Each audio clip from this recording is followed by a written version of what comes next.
12 new comics at the comic shop this week. That's a whole lot of comics.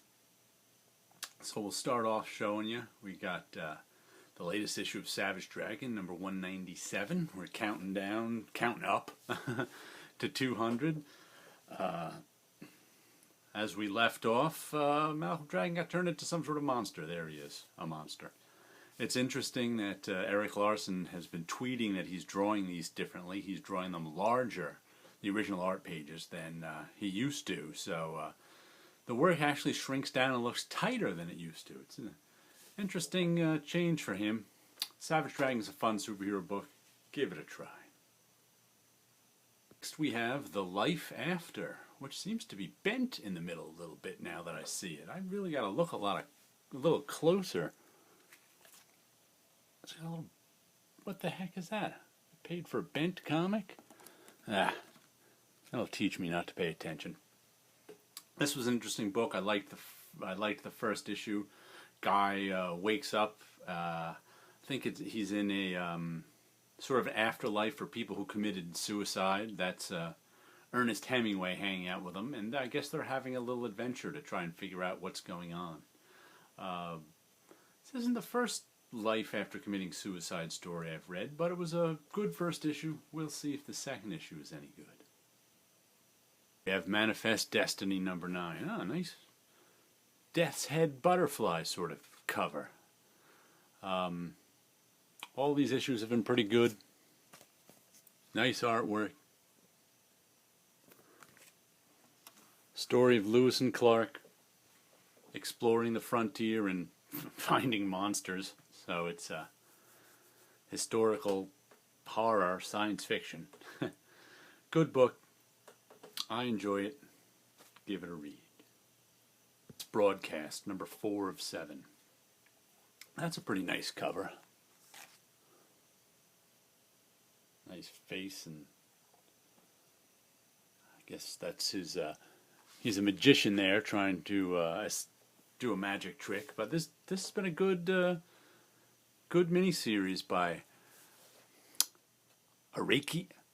I don't even know how to pronounce that. I've never bought anything from this company. Archaia. Archaia.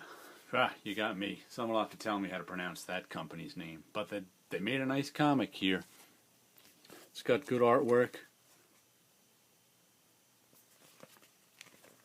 A nice sort of mystery comic, mystery adventure of these kids who are urban explorers finding some old mystery from the 20s, and has to do with the magician tie-in. But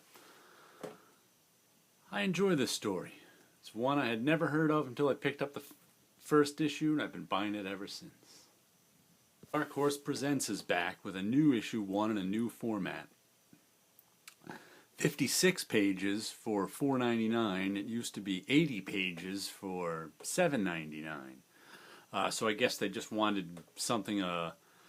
80 pages was too much work a month for them to get done. They wanted to cut it down, make it a little cheaper, maybe get it to sell better. I'm guessing. Either way, I've been buying Dark Horse Presents in all 3 of its volumes since the 80s, so I'm on board for this one. Don't even know what they have in it this issue, besides Big Boy and Rusty. Let's see. Big Boy and Rusty, Kabuki, Resident Alien, Dream Chapter, Wrestling with Demons, Saber-Tooth Swordsman. It's an anthology, so they have lots of different styles.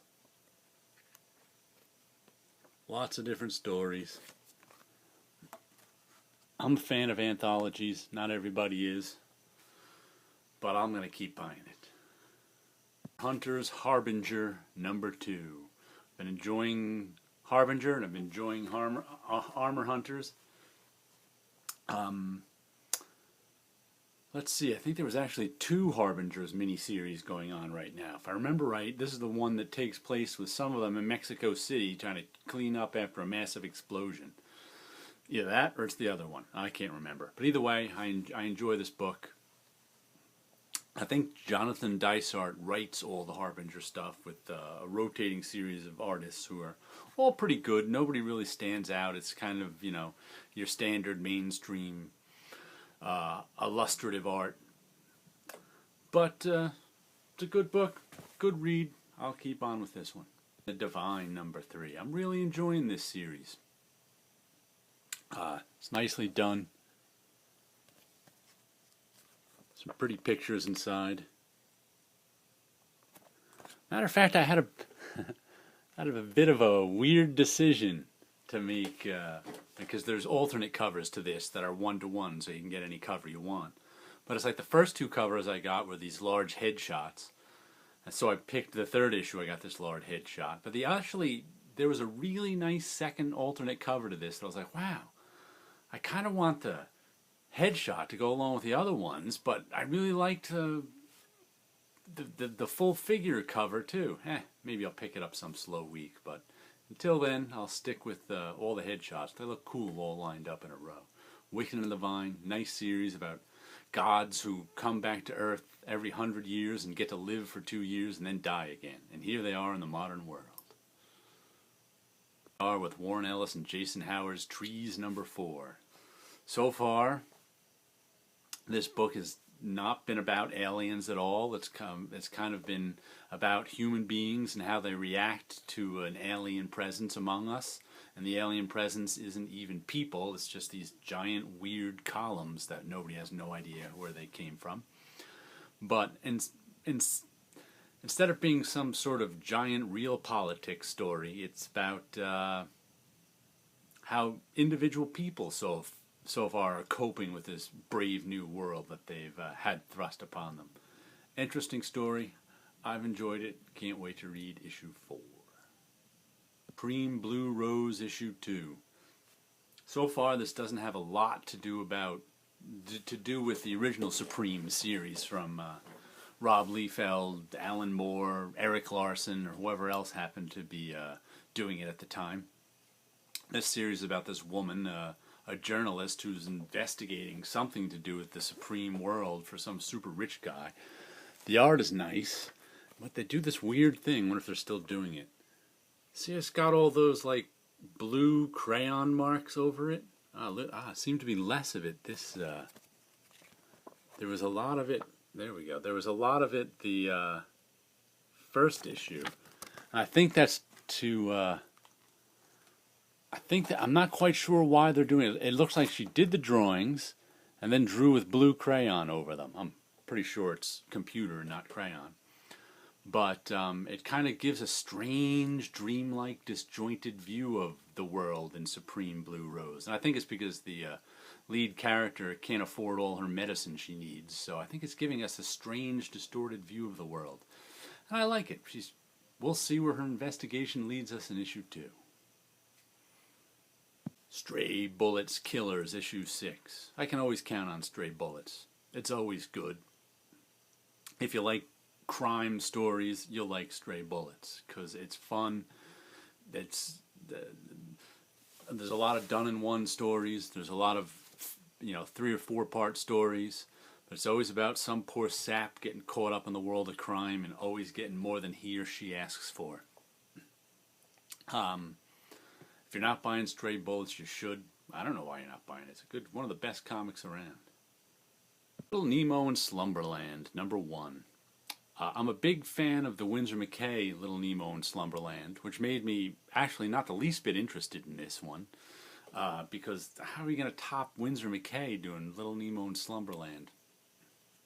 But what sold me on it was, besides the fact that the art is nice, which it is, Gabriel Rodriguez, I think is doing the art, right? Illustrated by Gabriel Rodriguez. He does a fairly nice Winsor McCay-ish Little Nemo. But I really like in the back they gave us some of the pencils. And they gave us some of the script and showed us how it worked. And that's actually what sold me on the book. I liked the behind-the-scenes stuff. So the book on its own, I might not have gotten. But the behind-the-scenes stuff made me go, I think I'll pick this up. So I'll let you know how it is.